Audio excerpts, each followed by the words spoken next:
विद्यार्थियों, स्वागत है आपका हमारे चैनल योगा एजुकेशन इंडिया में।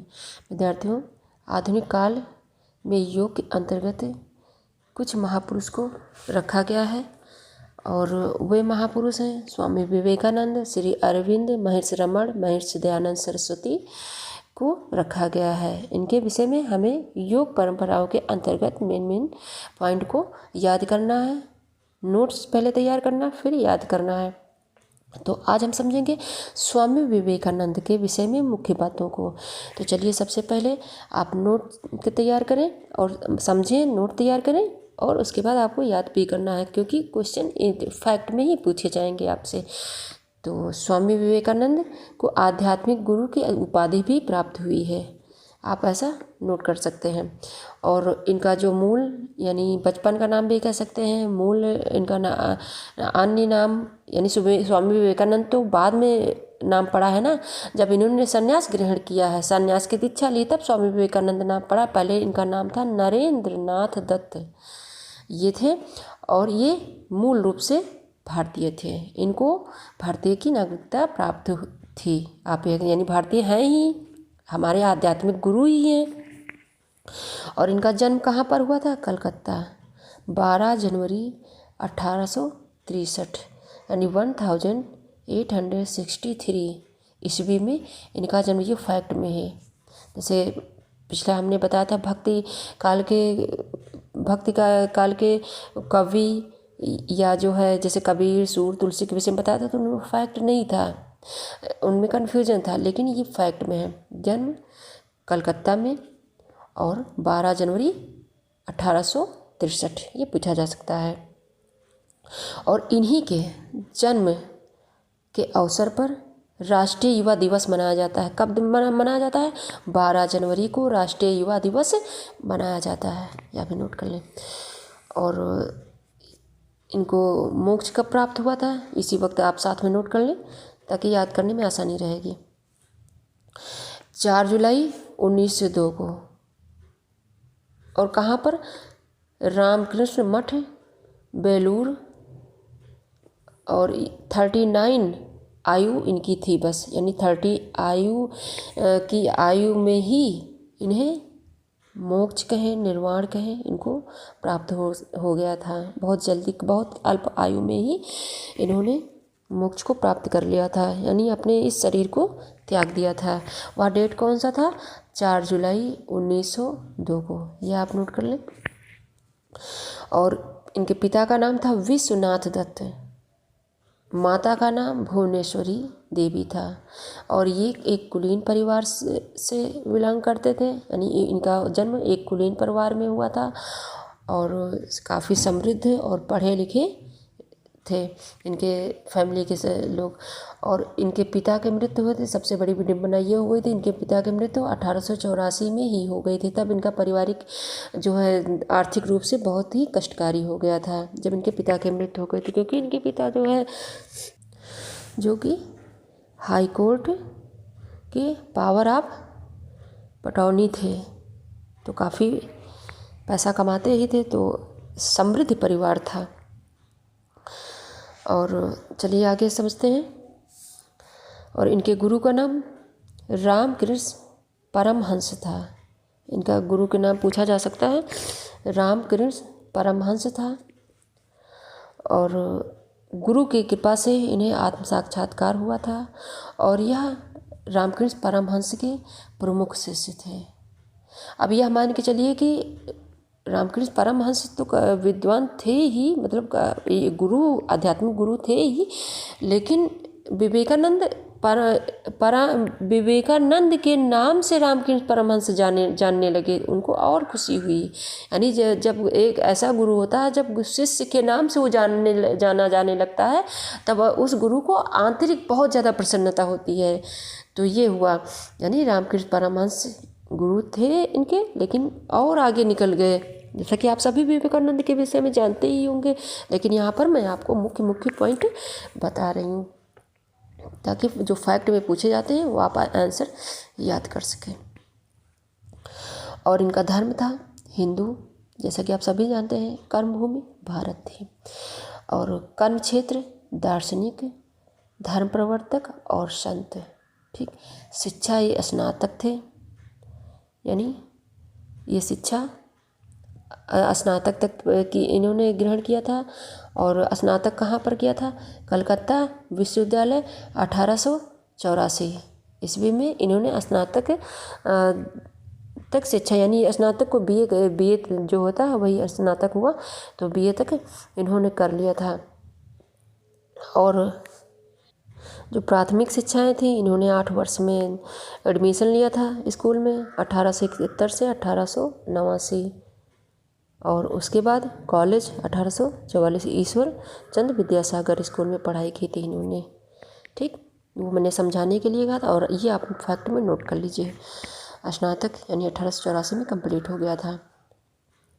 विषय इनका पूछा जा सकता है। विषय क्या था? साहित्य, दर्शन और इतिहास। और इनकी मुख्य रचनाएं इसी वक्त आप नोट कर लें। योग, राजयोग, ज्ञान योग, कर्मयोग, भक्ति योग, ये सब मुख्य रचनाएं हैं। जैसे कि योग के अंतर्गत है राजयोग, ज्ञान योग, कर्मयोग। और विद्यार्थियों, ज्ञान योग और कर्मयोग की जो इनकी रचना है या गीता से तुलना की गई। और गीता इनको आध्यात्मिक प्रिय थी। ये जहाँ भी जाते थे गीता को अपने पास में रखते थे। और इनकी रचना जो ज्ञान योग कर्मयोग को गीता से तुलना भी की गई है। मैंने लिख भी दिया, आप नोट कर सकते हैं। और भक्ति योग, जनाना योग, माई मास्टर, वेदांत फिलॉसफी, संगीत, कल्पतरु, यह भी आप नोट कर लें, पूछा जा सकता है। यानी योग, राजयोग, ज्ञान योग, कर्मयोग, भक्ति योग, जनाना योग, माई मास्टर, वेदांत फिलॉसफी, संगीत, कल्पतरु। ठीक। और इनसे संबंधित लेख: राष्ट्रीय युवा दिवस, विवेकानंद राग मेमोरियल, स्वामी विवेकानंद के अनमोल वचन। ये हो गया। अब आगे बढ़ते हैं। और इनके जो है मुख्य मशहूर कैसे हुए यह भी आप जान लें, जैसा कि आप सभी जानते होंगे इसके विषय में। अंग्रेज भारतविद A.L. बाशम ने क्या कहा? उन्होंने कहा कि विवेकानंद को इतिहास का पहला व्यक्ति बताया। अंग्रेज वो कौन थे? अंग्रेज भारतविद A.L. बाशम ने विवेकानंद को इतिहास का पहला व्यक्ति बताया जिन्होंने पूर्व की आध्यात्मिक संस्कृति के मित्रतापूर्ण प्रत्युत्तर का आरंभ किया और उन्हें आधुनिक विश्व, अब देखो यहाँ पे नोट कर सकते हैं, आधुनिक विश्व को आकार देने वाला घोषित किया। किन्होंने ये कहा? अंग्रेज भारतविद A.L. बाशम ने। अंग्रेज, उनका क्या नाम था? भारतविद A.L. बाशम ने। और ये जो मित्रतापूर्ण यानी जो उन्होंने संबोधित किया था भाइयों एंड बहनों बोला था, वही यानी उनका इतना अच्छा जो है वो व्याख्यान था या भाषण आप कह सकते हैं, भाषण था कि वो न्यूयॉर्क हेराल्ड न्यूज़पेपर में प्रमाणित करके लिखा गया था कि पूरी सभा में आकर्षण का केंद्र स्वामी विवेकानंद थे। वहाँ पर क्या था? वहाँ पर वेदांत सभा था और उन्होंने भारत के अंधविश्वास को दूर किया। जैसे कि कहते हैं कि अब वो जो है जैसे निरर्थक विचार इधर उधर फैला कर रहते हैं, तो उन्होंने फैक्ट, विवेकानंद ने वहाँ अपने भाषण में फैक्ट में बताया। और ऐसा उन्होंने संबोधन किया था कि जितने भी वहाँ बैठे थे पूरी सभा ने उनकी सारी बातों को ध्यान से सुनी थी और पूरा वो जो सभा थी वहाँ जो हाल था तालियों से गूंज गया था उनकी बातों को सुनकर। ऐसा प्रभाव डाला था उन्होंने। और यह कब की बात है? 1893 की शिकागो, एक राष्ट्र सम्मेलन था ना वहाँ पर। और शिकागो कहाँ पर है? अमेरिका में। और ये कौन क्या बनकर गए? भारत के प्रतिनिधि के रूप में ये वहाँ पर गए थे। भारत के प्रतिनिधि के रूप में 1893 में अमेरिका के शिकागो सिटी में ये गए थे, तब उनको ये सम्मान प्राप्त हुआ था। और सम्मान क्या प्राप्त हुई ये मान लो, पूरा इनको विश्व गुरु के रूप में, अब जैसा मैंने अभी बताया नहीं, विश्व गुरु, आधुनिक विश्व गुरु का उनको आप आध्यात्मिक गुरु कह सकते हैं, आधुनिक विश्व गुरु के अर्थात उनको इन नामों से उनकी उपाधि प्राप्त हुई। आधुनिक विश्व गुरु आध्यात्मिक गुरु के रूप में और थे भी। अब आगे हम बढ़ते हैं विद्यार्थियों। शिष्य का नाम नोट कर लें। प्रमुख शिष्य अशोकानंद, ब्रजानंद, परमानंद, अभयानंद, स्वामी सदानंद, सिस्टर निवेदिता। सिस्टर निवेदिता इनसे बहुत प्रभावित थी और ये इंडिया इनके साथ में ही आ गई थी। ये प्रमुख शिष्य थी। ये सभी प्रमुख शिष्य थे विवेकानंद के। अशोकानंद, ब्रजानंद, परमानंद, अभयानंद, स्वामी सदानंद, सिस्टर निवेदिता। ठीक, इनको इनके फॉलोवर्स भी नोट कर लें। जैसे अब ये तो हो गए शिष्य, लेकिन फॉलोवर्स कौन थे ये भी नोट कर लें। नेता सुभाष चंद्र बोस, महात्मा गांधी, रविन्द्रनाथ टैगोर, अरविंदो घोष और राजगोपालाचार्य, बाल गंगाधर तिलक, जगदीश चंद्र बोस आदि भी इनके फॉलोवर्स हुए हैं। लेकिन ये मुख्य फॉलोवर्स आप इनको समझ, इनके विषय में आप काफ़ी जानते भी। नेता सुभाष चंद्र बोस के विषय में जानते हैं, महात्मा गांधी के विषय में भी, रविन्द्रनाथ टैगोर के विषय में भी आप जानते हैं, अरविंद घोष के विषय में आगे मैं आपको बताऊंगी, राजगोपालाचार्य, बाल गंगाधर तिलक, जगदीश चंद्र बोस, ये इनके फॉलोवर्स थे। और आगे थोड़ा और इनके विषय में समझ लें कि ये एक युवा सन्यासी के रूप में माने जाते हैं। ये एक युवा सन्यासी के रूप में माने जाते हैं। इन्होंने 25 वर्ष की आयु में ही गेरुआ वस्त्र पहन लिया था और भारतीय संस्कृति की, यानी ये एक युवा सन्यासी के रूप में भारतीय संस्कृति की सुगंध विदेशों में बिखेरने वाले साहित्य, दर्शन और इतिहास के प्रकांड विद्वान थे। इनकी विशेषता कहो, महत्वपूर्णता कहो, इनको विद्वान कहो, ये जो है आप ये मेन पॉइंट आप लाइन नोट कर सकते हैं कि भारतीय संस्कृति की सुगंध विदेशों में बिखेरने वाले। अब वहाँ जब सभा में अपनी संस्कृति के जो है संस्कृत सुगंध ही तो विदेश में बिखेर रहे थे, तो भारतीय संस्कृति की सुगंध विदेशों में बिखेरने वाले साहित्य, दर्शन और इतिहास के प्रकांड विद्वान थे ये। और चिंतन, भक्ति, तार्किकता, भौतिक एवं बौद्धिक श्रेष्ठता, संगीत की प्रतिभा का एक विलक्षण संयोग थे, यानी काफ़ी नॉलेजफुल थे। ये चिंतन भी, यानी चिंतन, भक्ति, तर्क भी, और जब अपने गुरु से मिले थे तो एक तर्क के उद्देश्य से ही मिले थे, लेकिन जब उनसे मिले तो उनका जीवन पूरी तरह परिवर्तित हो गया। और भौतिक एवं बौद्धिक श्रेष्ठता, संगीत की प्रतिभा का एक विलक्षण संयोग थे ये। और जैसे कि मैंने पहले ही बताया 25 वर्ष में गिरवा रंग इन्होंने वस्त्र धारण कर लिया था। संन्यास लेने के बाद इनका नाम विवेकानंद पड़ा और 1986 ये डेट है, 1986 जब इनका नाम पड़ा विवेकानंद, तो ये 1986 है। और इन्होंने ब्रह्म समाज से आते ना, तो ब्रह्म समाज 1880 में, यानी आप नोट कर सकते हैं, पूछा जा सकता है, ब्रह्म समाज 1880 में। और भारत जो भ्रमण, पूरे भारत का भ्रमण किया 1888 से लेकर 1893 तक। और भ्रमण पश्चिमी देशों का भ्रमण किया 1893 से लेकर 1897 तक। ठीक, और इन्होंने नारद भक्ति सूत्र के श्लोक के जो 84 श्लोक बताए हैं, उसमें नारद भक्ति सूत्र में जो भक्ति के अंतर्गत आता है, और इन्होंने भक्ति योग लिखा भी है, भक्ति के अंतर्गत नारद भक्ति सूत्र भी आता है, तो इन्होंने इसका अर्थ लिखा था, इसका भी अर्थ लिखा है।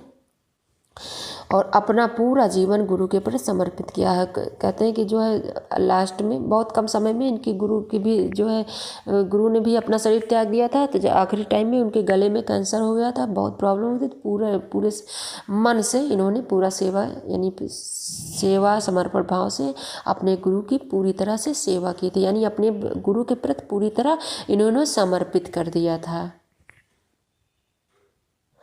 तो विद्यार्थियों हमने मेन पॉइंट को नोट कर लिया है। और यह भी ध्यान रखें कि जितना ही मैं स्वामी विवेकानंद जी के विषय में बताऊंगी उतना ही कम समझो। यानी आप जितना भी इनके विषय में जानना चाहेंगे उतना आप समझेंगे कि आपने बहुत कम जाना है। ऐसे ये महापुरुष थे। और जब वो वहाँ पर गए थे शिकागो में, तो उसके बाद वहाँ भी काफ़ी समुदाय इनके फॉलोअर्स हो गए थे। तो 3 वर्ष तक इन्होंने अमेरिका में इस विद्या कहें या इस योग को बढ़ाया था, और यानी भारतीय संस्कृति को बढ़ावा दिया था। या यूँ कहें कि जिस प्रकार से विश्व गुरु ये कहे गए थे, तो पूरा उन्होंने विश्व गुरु का जो काम होता है उन्होंने पूरी तल्लीनता से किया था। आप ऐसे साधारण भाषा में समझ सकते हैं। और विद्यार्थियों, अगर आप इनका जो ये पब्लिश जो वर्क हुआ था, अगर नोट करना चाहें तो आप नोट कर सकते हैं। कुछ का मुझे याद है। देखो, ये जो है, ये इनकी जो रचनाएं हैं, मुख्य रचनाएं हैं, ये राजयोग 1896 में पब्लिश हुई हैं। और वेदांत फिलॉसफी भी 1896 में, और कर्मयोग भी 1896 में। मतलब राजयोग, कर्मयोग, वेदांत फिलॉसफी 1896 में। और संगीत कल्पतरु 1887 में पब्लिश हुआ था। और ये जो है माई मास्टर 1901 में, जनाना योग 1902 में, जनाना योग 1902 में, और ये माई मास्टर 1901 में पब्लिश हुआ था। और विद्यार्थियों, मेन बातें यानी मेन मुख्य पॉइंट हमने बताए ही दी है इसमें। और जहाँ कहीं ना समझ में आए कमेंट बॉक्स में शेयर करें, मैं आपको रिप्लाई देने की कोशिश करूँगी, तुरंत आपको समझाऊँगी। और अगर आप हमारे चैनल पर नए हैं तो सबसे पहले मेरे चैनल को सब्सक्राइब करें, बेल आइकन ज़रूर प्रेस करिएगा, क्योंकि जैसे ही मैं वीडियो अपलोड करूँ आपको तुरंत नोटिफिकेशन प्राप्त हो सके। और खुद देखिए, दूसरे बच्चों को ज़रूर शेयर करिए। और विद्यार्थियों, इनका ध्येय वाक्य, इनका जन्म स्थान, मृत्यु, जन्म यानी डेट ऑफ बर्थ, इनकी रचनाएं, मुख्य रचनाएं, और शिकागो में कब सभा सम्मेलन हुआ था, इन सब की डेट आप याद कर लीजिएगा और रचनाएं याद कर लीजिए, क्योंकि यही सब मेन चीज़ें पूछी जाएंगी। इनका ध्येय वाक्य याद कर लीजिएगा। जो ध्येय वाक्य था, उठो जागो और जब तक ना रुको, जब तक कि अपने लक्ष्य को प्राप्त ना कर लो। और इनके ही जन्म पर ही राष्ट्रीय यानी 12 जनवरी को राष्ट्रीय युवा दिवस मनाया जाता है। तो मेन पॉइंट आप ज़रूर याद कर लीजिए, क्योंकि ये इससे काफ़ी क्वेश्चन बन सकते हैं। तो आशा करते हैं आपको बेहतर से समझ में आ गया होगा। धन्यवाद विद्यार्थियों।